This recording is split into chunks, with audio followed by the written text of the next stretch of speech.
Well, COVID might be raging, but the Premier League is still staging 10 midweek games, and we are looking ahead to all of them with this predictions video brought to you by WhatAcca.com.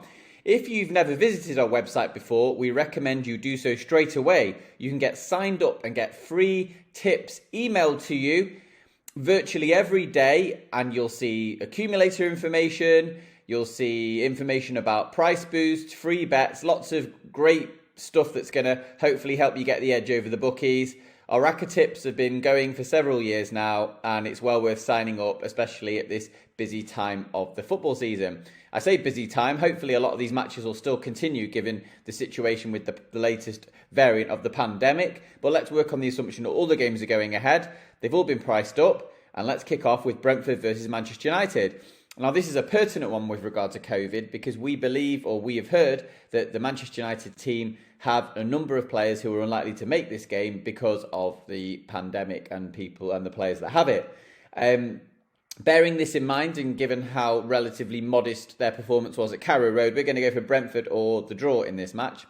The reason for that is that Thomas Frank's team is pretty good.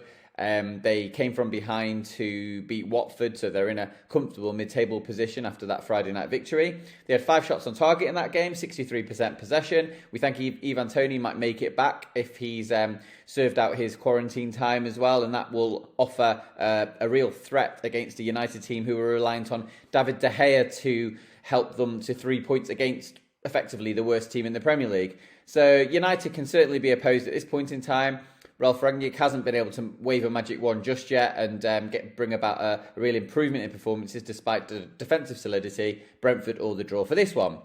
Norwich take on Aston Villa. We've got Dean Smith going up against his former Villa side, the side he got promoted to the Premier League before he left a few weeks ago. He's now at Norwich. We're going to go for under 2.5 goals at Carrow Road. You could back Villa to win to 0 if you wanted to as an alternative, but under 2.5 is probably a safer bet. Norwich have only scored 8 goals in their 16 Premier League matches so far, and they've only notched 1 in 4, and that was the goal at St James's Park.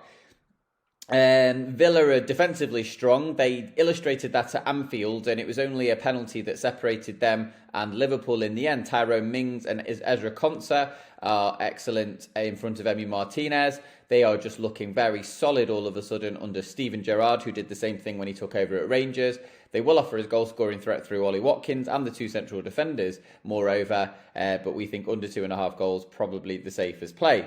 Manchester City clash with Leeds United. City are massive odds on for this. You won't get a rich backing them. However, we're going to have a little play on Manchester City and both teams to score. João Cancelo is suspended for this game, which probably denies City their best defensive sort of fullback and also attacking outlet. Leeds have actually they lost 3-2 at Chelsea. They offered an attacking threat in that game. They've scored in the last 3 matches. They've got 5 shots on target at Stamford Bridge. And also, it's interesting to note that before Man City beat 10-man Wolves last weekend, the previous 5 victories had all involved the opposition scoring. So we think that could be a better way to play the game than just back Man City or City to 0. Brighton take on Wolves. The draw is such an obvious bet. It has to be taken here. The last 9 of the last 11 Brighton matches have ended all square. They've obviously had a bit of a break because they didn't have a game against Tottenham at the weekend, but they just don't score that many goals and they don't generally concede as many, which is the same thing you can say about Wolves. They are a low-scoring, low-conceding team. Raul Jimenez is going to be suspended for this game, but it shouldn't make a lot of difference. They haven't been troubling the goal overly, but defensively, they are very impressive. So the draw 0-0 or 1-1 in play. We love the idea of this match finishing all square. Burnley take on Watford, a bit of a relegation 6-pointer at Turf Moor. Burnley are really, really struggling to create and score chances, but they are fairly defensively robust. So we're going under 2.5 goals, despite the fact that Watford are slightly unpredictable in that sense. Burnley have only scored 1 goal in the past 3 games. They've only had 1 shot on target in each of those 3 matches as well. Watford will consider the draw to be a good result considering the current league table standings, which has them above the drop zone, and they will want to keep Burnley at arm's length. So they might try to play Burnley at their own game and try to sort of edge the fixture by a single goal. So under 2.5 goals gives us a plenty of credit in the bank as far as this is concerned. Crystal Palace take on Southampton. Palace are the favourites to win this game. I'm not sure we can rely on them too heavily. They only have a 50% win rate at home and they'd lost the last 3 matches before being given a gift-wrap victory against Everton. Those 3 Palace goals, they were all well taken in their own way, but the way in which Everton defended for those suggests that, it was such an absolute early Christmas bonus for the Eagles, that match. Southampton will offer a more stubborn resistance, you would imagine. 7 of their 16 matches have been draws in the Premier League this season. The same applies to Crystal Palace. Southampton got 6 shots on target at the Emirates in their recent 3-0 defeat. They offered plenty of cut and thrust in the beginning of that game before fading, and we think that they are good enough to get a point in this game. Arsenal take on West Ham. We're going to go both teams to score yes in this game, despite the fact that the Hammers struggled to blow the house down. They did struggle to blow the host down and the house down at Turf Moor. They have scored 12 goals in their 8 away matches this season, and Arsenal similarly have scored in 7 of their 8 home matches. So we're expecting a fairly high-scoring London derby. We wouldn't necessarily be able to tell you who's going to win this game, but both teams to score yes is probably the best angle. Similarly, we're going for the same bet when it comes to the King Power Stadium, where Leicester take on Tottenham. Tottenham are slightly unpredictable under Antonio Conte, and they haven't had a game for a little while, so it's hard to work out how they're going to approach this game or what sort of form they're coming into. But they did score 5 goals in their previous 2 matches.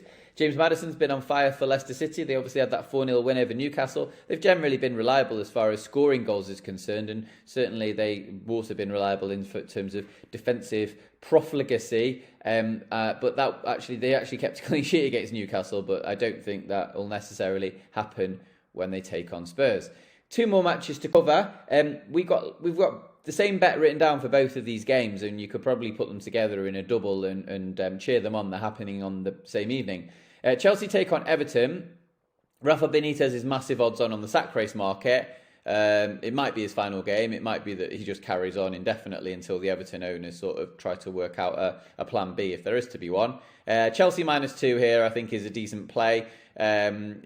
Crystal Palace were able to win by a 2-goal margin against Everton on Sunday without really having to do a lot to do that. I think the Toffees they lost 4-1 in the Merseyside derby to Liverpool. Chelsea scored 3 goals against Leeds. We think they probably are due to sort of dish out a bit of a hiding like they did against Juventus in the Champions League. And I think Everton, they're just so there for the taking at the moment, really. The morale must be really low in the ranks. We don't want to kick a team winner down, but Chelsea -2 on the alternative Asian handicap. Similarly, Liverpool -2 against Newcastle looks a decent bet. They generally scored 2 or more goals in a game. I know they only got 1 against Aston Villa, but the fact that Newcastle conceded 4 goals at the King Power and now come to Anfield is really would really be troubling. I don't think Eddie Howe will be too concerned about this game isn't going to make or break their season or their survival hopes. And obviously, it's probably a good one to have while they've got a modest squad, because of it, obviously they'll improve it in January. So yeah, Chelsea -2, Liverpool -2 on the same night. Wouldn't put you off putting that in a double and cheering that on and seeing if we can get some goals from the title contenders. Those are the 10 games covered. Hopefully they'll all be on. Hopefully you'll be on some winners. Make sure you head over to WhatAcca.com, get signed up for the emails. You'll get them freshly delivered to your inbox around 8 o'clock every morning, and hopefully we'll be able to land you a winner or 2 before Christmas comes around. Cheers for now, guys. Enjoy the week.